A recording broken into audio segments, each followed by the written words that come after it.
Okay, ಈಗ ಗಮನಿಸಿದ್ರಿ ಒಂದು ಕಡೆ ನಮ್ಮ ಕ್ಯಾಬಿನೆಟ್ ಇನ್ನೂ ಎಕ್ಸ್ಟೆನ್ಷನ್ ಆಗಿಲ್ಲ, ಕಂಪ್ಲೀಟ್ ಆಗಿಲ್ಲ. ಓವರಾಲ್ ಸೈಜ್ ಎಷ್ಟು? ಮುಖ್ಯಮಂತ್ರಿ ಸೇರಿ 34, ಈಗ 13 ಜನ ಸಚಿವರಿದ್ದಾರೆ ಅಲ್ವಾ.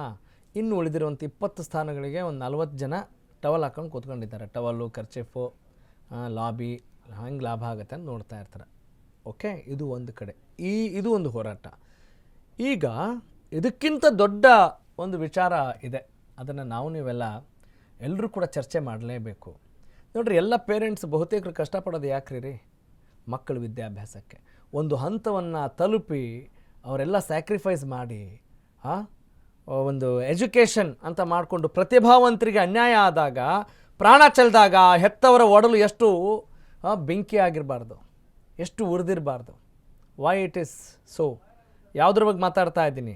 ನೀಟ್ ವಿಚಾರಕ್ಕೆ ಸಂಬಂಧಪಟ್ಟಾಗ ಮಾತಾಡ್ತಾ ಇದ್ದೀನಿ, ಕಾಕ್ರೋಚ್ ಕಿಚ್ಚಿಗೆ ಸಂಬಂಧಪಟ್ಟಾಗ ಮಾತಾಡ್ತಾ ಇದ್ದೀನಿ.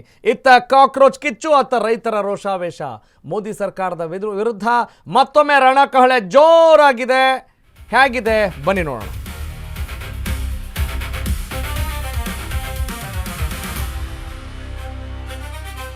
ಮೋದಿ ಸರ್ಕಾರದ ವಿರುದ್ಧ ಮತ್ತೊಮ್ಮೆ ರಣಕಹಳೆ ಜೋರಾಗಿದೆ.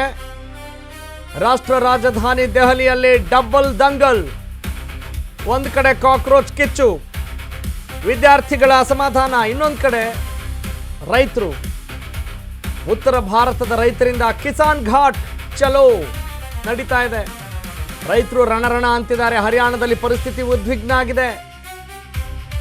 ದೆಹಲಿ ಗಡಿಯಲ್ಲಿ ರೈತರ ತಡೆಗೆ ಪೊಲೀಸರು ಹರಸಾಹಸ ಪಡ್ತಾ ಇದ್ದಾರೆ. This is the news. ಇತ್ತ ಜಿರ್ಲೆ ಪಾರ್ಟಿಯ ಕಿಚ್ಚು,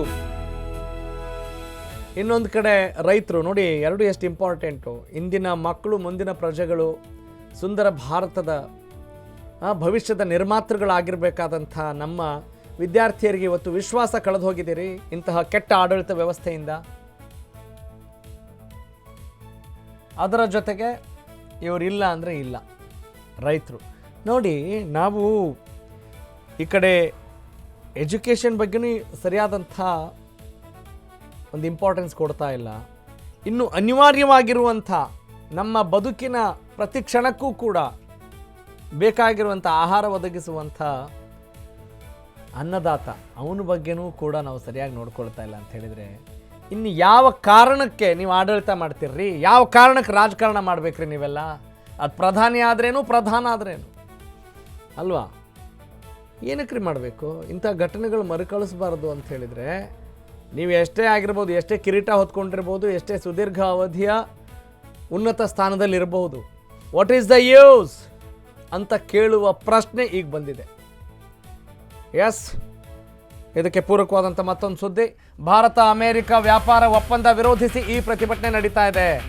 ಪಂಜಾಬ್, ಹರಿಯಾಣದ ರೈತರು ಕಿಸಾನ್ ಘಾಟ್ಗೆ ಚಲೋ ನಡೆದಿದ್ದಾರೆ. ಶಂಭು ಸಿಂಘು ಗಡಿಗಳು ಬಂದ್ ಆಗಿದ್ದಾವೆ. ನೂರಾರು ರೈತರು ಖಾಕಿ ವಶದಲ್ಲಿದ್ದಾರೆ. ರೈತರ ಪ್ರತಿಭಟನೆ ಹತ್ತಿಕ್ಕಲು ಶಂಭು ಸಿಂಘು ಗಡಿಗಳು ಬಂದ್ ಆಗಿದ್ದಾವೆ. ದೆಹಲಿ ಗಡಿ ಪ್ರದೇಶಗಳಲ್ಲಿ ಬ್ಯಾರಿಕೇಡ್ ಅಳವಡಿಸಿ ಕಟ್ಟೆಚ್ಚರವನ್ನು ವಹಿಸಲಾಗಿದೆ. ದೆಹಲಿ, ಅಮೃತ್ಸರ, ಚಂಡೀಗಢ ಸಂಚಾರ ಸಂಪೂರ್ಣವಾಗಿ ಸ್ಥಗಿತಗೊಂಡಿದೆ. ಕಾನೂನು ಸುವ್ಯವಸ್ಥೆ ಕಾಪಾಡುವಂತೆ ಪೊಲೀಸರಿಂದ ಮನವಿ ಮಾಡಲಾಗ್ತಾ ಇದೆ. ನಿಜ, ಎಲ್ರಿಗೂ ಅವ್ರವ್ರದ್ದೇ ಆದಂಥ ಚಿಂತೆ ಆಗಿದೆ ರೀ. ಸರ್ಕಾರ ಪ್ರತಿಭಟನೆ ಹತ್ತಿಕ್ಕಲು ಯತ್ನಿಸ್ತಾ ಇದೆ ಅಂತ ಆರೋಪ ಮಾಡ್ತಾ ಇದ್ದಾರೆ ರೈತರು.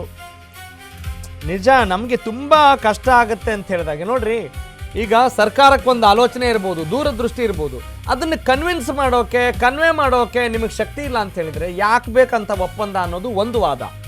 ಇನ್ನೊಂದು, ಅಲ್ಲ ರೀ, ನೀವು ಆ ಒಪ್ಪಂದವನ್ನು ಮಾಡಿ ಏನು ಮಾಡ್ತಾ ಇದ್ದೀರಿ ಅನ್ನೋ ಅವೇರ್ನೆಸ್ ಕೂಡ ಕೊಡೋಕ್ಕೆ ಸಾಧ್ಯ ಆಗ್ತಾ ಇಲ್ಲ ಅಂತ ಅಂದರೆ, ನಮ್ಮ ಇಲ್ಲಿಯ ರೈತರ ನಿಜವಾದ ಹಕ್ಕಿಕತ್ತೇನು? ಈ ಮುಂಚೆ ಕೃಷಿ ಕಾಯ್ದೆಗೆ ಸಂಬಂಧಪಟ್ಟ ಹಾಗೂ ಎಂಥ ದೊಡ್ಡ ಮಟ್ಟದ ಗಲಾಟೆ ಆಗಿತ್ತು ಅನ್ನೋದು ನೀವು ನೋಡಿದ್ರಿ. ಅಮೇರಿಕದ ಕೃಷಿ ಉತ್ಪನ್ನ ಬಂದರೆ ನಮ್ಮ ರೈತರು ಏನು ಮಾಡಬೇಕು? ರೈತರಿಗೆ ಭಯ ಆಗೋದಿಲ್ಲ ಅಂತ ಕೇಂದ್ರ ಹೇಳ್ತಾ ಇದೆ. ಆದರೆ ದಟ್ ಈಸ್ ನಾಟ್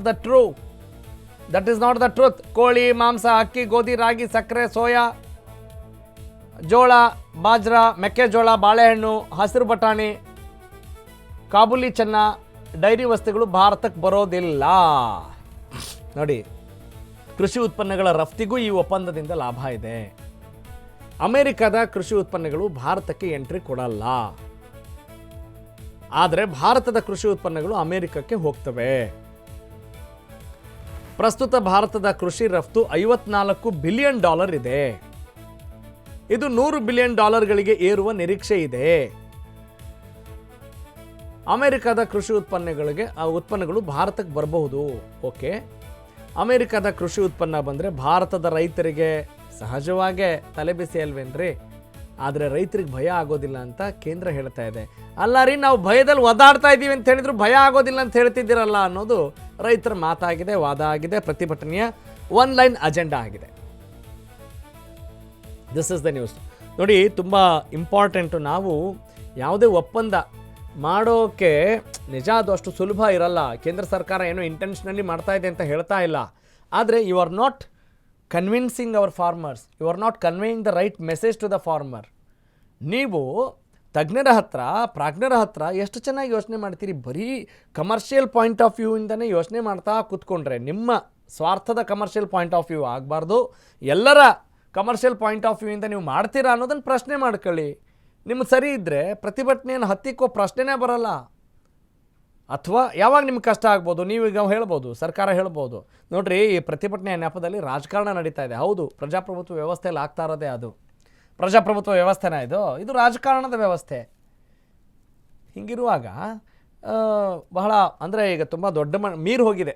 ಅಂದರೆ ನಾವು ಹೇಳಿದಷ್ಟು ಸುಲಭ ಇಲ್ಲ ಅಂತ ಅನ್ನೋ ಅರಿವು ನನಗಿದೆ ಅಲ್ವಾ? ಯಾಕಂತ ಹೇಳಿದ್ರೆ ನಿಮ್ಮ ಸಮಯ ಮೀರಿ ಹೋದಾಗ ಏನು ಮಾಡಬೇಕಾಗತ್ತೆ? ಹೋರಾಟವನ್ನು ಮಾಡ್ತಾರೆ, ಇಂಥ ಹಿಂಸಾಚಾರಗಳಾಗಬೇಕಾಗತ್ತೆ. ಇದು ಬೇಕಾ? ಇದು ಯಾವ ಪುರುಷಾರ್ಥಕ್ಕೆ ಆಗಬೇಕು ಅಲ್ವಾ? That is the intention behind this news.